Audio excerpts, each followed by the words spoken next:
caranya?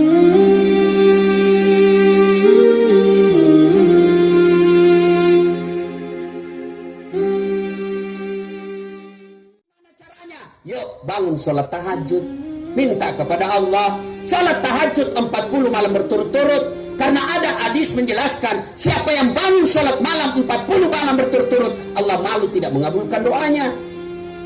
Maka bapak-bapak ini kepala-kepala dinas mau jadi sekda, nggak usah nyogok. Pak camat mau jadi kepala dinas, nggak usah nyogok. Lebih baik sholat tahajud. Mana bisa orang ustadz jadi pegawai tidak nyogok? Demi Allah, saya dan saudara-saudara saya tidak ada nyogok satupun. Siapa yang saya sogok? Saya bangun sholat tahajud, saya minta kepada Allah, ya Allah, Engkau sumber kekuasaan, tiada mustahil di sisimu, tidak ada yang bisa mengalahkan kekuasaanmu. Saya mau jadi pegawai menghadiahkan orang tua saya mau bahagiakan ibu bapak saya, mudahkan jadi pegawai supaya orang tua saya bangga. Allah kabulkan. Kalau sudah berdoa tidak dikabulkan Allah, jangan sangka buruk, berarti apa yang bapak minta tidak baik.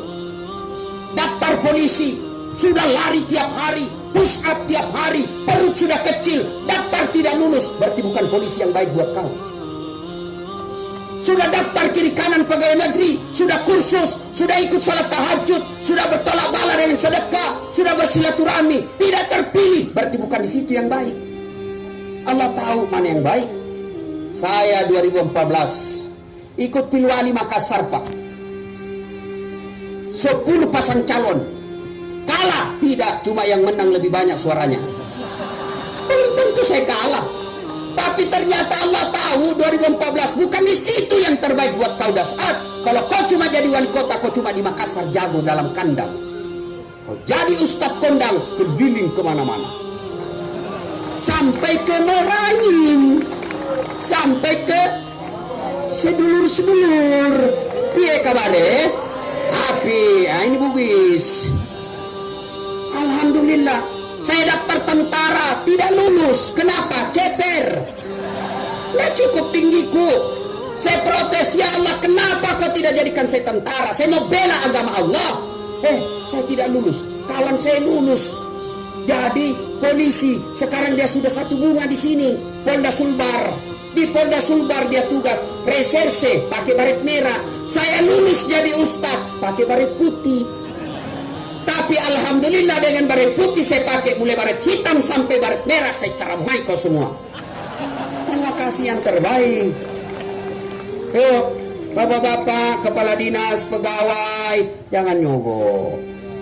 Kalian nyogok, maka selama kalian makan itu gajimu sebagai pegawai, selama itu makan uang haram termasuk uang pensiunmu. Maka lebih berdoa kepada Allah, minta tolong kepada Allah. Saya sudah berdoa Ustaz, kenapa doaku tidak dikabulkan? Karena bapak berdoa, bapak tidak tahu apa yang bapak baca. Bapak-bapak, mau saya ajarkan doa gampang masuk surga? Mau? Ini dengar baik-baik, ayo ikut. Supaya hisabnya di akhirat gampang masuk dan tidak diberatkan masuk surga, dimudahkan. Ini doanya. Bismika Allahumma ahya wa bismika wa amur.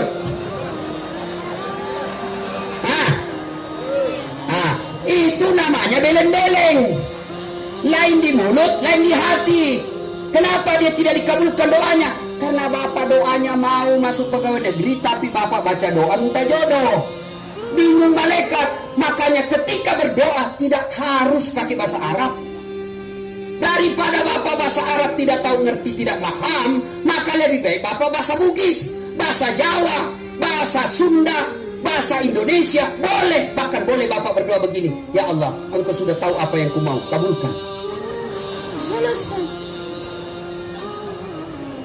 Jadi ketika bapak ibu ada masalah, berdoalah kepada Allah. Adakah manusia yang tidak ada masalahnya di sini? Ada. Semua punya masalah. Ini muka-muka penuh masalah ini. Yang paling banyak masalahnya di tempat ini ada 2 orang, Bupati Merangin dan Bupati Bungo. Iya toh? Maka ketika ada masalah berdoa. Sudah berdoa tidak dikasih, sangka baik, mintalah kepada Allah Subhanahu wa ta'ala. Jangan nyogok. Ya, Pegawai-pegawai negeri kerja aja dengan baik. Dua sosok beliau yang ada di tengah-tengah kita, saya yakin bisa tahu mana pegawai saya yang cerdas, mana yang layak, mana yang tidak.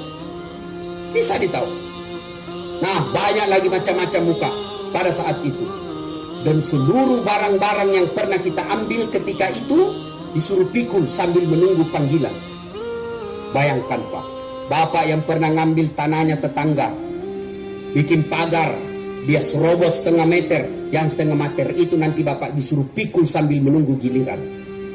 Bapak-bapak pegawai yang pernah ngambil komputer, meja, apalagi kalau rumah pindah kepala dinas, terjadi pergantian bupati, rumah dinas biar horden hilang semua, piring hilang semua, kerjasama dengan kepala bagian umum untuk pengadaan. Nah, ini nanti kalian di Padang Masar disuruh pikul semua barang yang pernah kau ambil. Maka lewatlah pegawai kita. Wah, pantas hilang gorden. Ternyata Bapak yang Dan pada saat itu kata Nabi, Allah sediakan suatu ruangan, yang di mana ruangan itu diberikan keistimewaan. Maka di dalam ruangan itu ada 7 golongan orang yang dilindungi. 7 golongan orang yang dilindungi. Satu di antara 7 yang dilindungi itu kata Nabi, imamun adil, pemimpin yang adil. Kita berdoa mudah-mudahan 2 bupati di tempat ini masuk dalam golongan pemimpin yang adil. Bupati Merangin, Bupati Bungo, mudah-mudahan jadi pemimpin yang adil. Ini penting. Kalau pemimpin adil, insya Allah rakyat akan sejahtera. Saya masih contoh namanya pemimpin dalam Islam. Tidak usah Nabi lah, terlalu tinggi tingkatannya. Manusia biasa seperti kita, Umar bin Khattab. Itu Umar bin Khattab salah satu manusia yang dijamin oleh Nabi 10 sahabat saya pasti masuk surga tanpa hisab. Satu di antaranya Umar bin Khattab. Kenapa Umar menjadi pemimpin yang adil? Contoh, Umar lagi kerja di rumah beliau, ngitung-ngitung duit. Tiba-tiba datanglah tamunya. Assalamualaikum ya Amirul Mukminin, gelaran Umar. Kalau Abu Bakar gelarnya Khalifah Rasulullah, Umar dan Utsman gelarnya Amirul Mukminin, Ali bin Abi Thalib gelarnya ya Imam. Ya Amirul Mukminin, Pak Presiden, Assalamualaikum. Waalaikumsalam warahmatullahi wabarakatuh. Mari masuk. Masuklah tamu tadi. Umar bertanya, sebelum kita lanjutkan pembicaraan, saya mau tanya ini keperluanmu datang sama saya pribadi Umar atau kepala negara? Bincang-bincang pribadi aja Pak Umar. Kalau gitu saya matikan dulu lampu. Dia matikan pelita. Sudah mati pelita, gelap. Protes ini tamunya. Ya Amirul Mukminin, kenapa kau matikan? Kita cerita gelap-gelap ini. Tadi itu saya lagi kerja, tugas ngutang uang negara. Ini lampu pakai minyak negara. Saya lagi kejar dinas, boleh saya pakai ini minyak. Sekarang kita cerita pribadi, tidak boleh kau pakai ini minyak negara, haram.